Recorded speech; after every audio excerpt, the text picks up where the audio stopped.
Because if you can understand what that high performance means to you and your team and what it depends on, then you're in a really, really good place to start building your foundations, building your business, building your organization towards achieving that.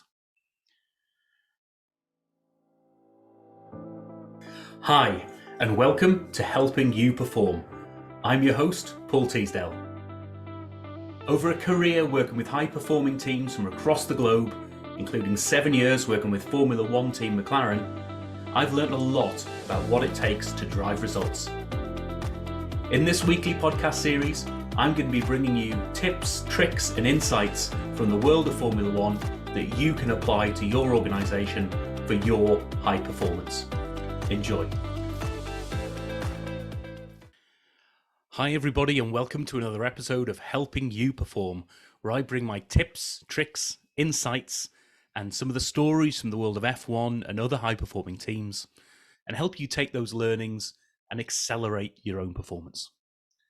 I hope you enjoyed last week's episode 51, where I talked about grief and bereavement alongside performance.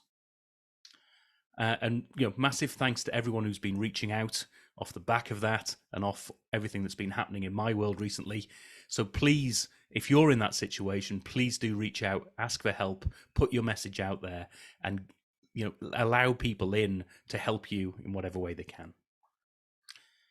In this week's episode, I'm going to go back to a question that I was asked on a webinar recently, which is an easy question, but a very difficult one at the same time, which is, what is high performance? Now, the easy answer to this is the classic. It depends. The difficult bit is answering, what is it for you and what does that depend on? Because if you can understand what that high performance means to you and your team and what it depends on, then you're in a really, really good place to start building your foundations, building your business, building your organization towards achieving that. And whilst high performance can seem like a relatively easy concept in its own right, you're performing well, you're doing well, you might be getting good results in terms of, the profit that your business is seeing, maybe the numbers that you are generating in terms of sales or conversations or clients, whatever that might be. But actually, have you really understood what high performance is to you and your organization and the context of that? Now, this goes back to the R element, the results aspect of rapid performance. So I'll put a link in the show notes here, going all the way back to one of the earliest episodes of this series, which is about understand the results that you're trying to drive, because this is exactly the same thing. Results and high performance, they go together. So what does high performance mean to you and your organization? Now, when I first joined McLaren, they were riding the crest of a slump. They're a couple of years into the Honda deal, engine deal, and were doing really poorly. They were right at the back of the grid and really struggling with the performance of their car. So how do you set this vision of what high performance is in a situation like that? Well, high performance in that moment and your thoughts about where you want to be are very much dependent on the timeframes that you have in mind.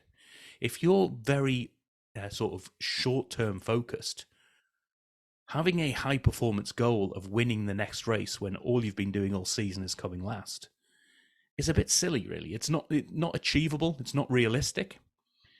But if you've got a long-term high-performance goal and high-performance understanding of you want to dominate the sport and get back on top, then that gives you something to look forward to and say, right, how do we get there? And how do we get there in the way that keeps us sustainable for the meantime? So we're keeping the business going, because you can put all of your eggs in one basket and look for future car designs. But actually, you've still got to keep the money and the revenue coming in. So you've got to bear these things in mind. But high performance for that organization at that time was about getting back into a competitive landscape where they could be fighting for podium positions. And then long term, looking at how can you start to go beyond fighting for podium positions to being that number one and consistently being that number one. Now, I also talk about, in the results aspect of rapid performance, the concept of how you want to achieve those ambitions as well. So you've got to do this within the regulatory framework of what you're doing. There's no point in, well, you can, in some ways, aim to get there by bending the rules and cheating. There's high risk, high reward in that space, but the risk is you are completely out of the of the business. You might get shut down. You might get banned from the sport, whatever it might be. You might get fined beyond your capability to come back through as an organization. But you also got to think about those, what are the strategic objectives? What are the things that you want to be seen to be doing? Like, how do we want to be seen to deliver these results that we're trying to get to? Now, I've often talked about my time at McLaren. The two things that really stuck out for me in terms of strategic objectives were things around sustainability and fan engagement. So being dominant in that sport over the next 3 to 5 years, whatever that time frame might be, but doing it in a way that brings along the fans, gets them truly engaged, gets that team as the number one fan base team, whilst also doing it in an environmentally sustainable way. And that starts to shape how you start to deliver some of these results as well, and how you move yourself in a way that isn't going to take you away from your long-term high-performance goal, but also helps you understand what those guide rails are for staying within it, for your own sort of values and for your own priorities. Now, when I'm working with organizations, when they start talking about high performance, they might be talking about who is the competitor, who is the number one in their industry, and that's high performance for them. And that can be great, and that's a really good way of thinking about, this is where my competition is at. But what is it about that high performance that attracts you? Is that really what your organization is trying to get to?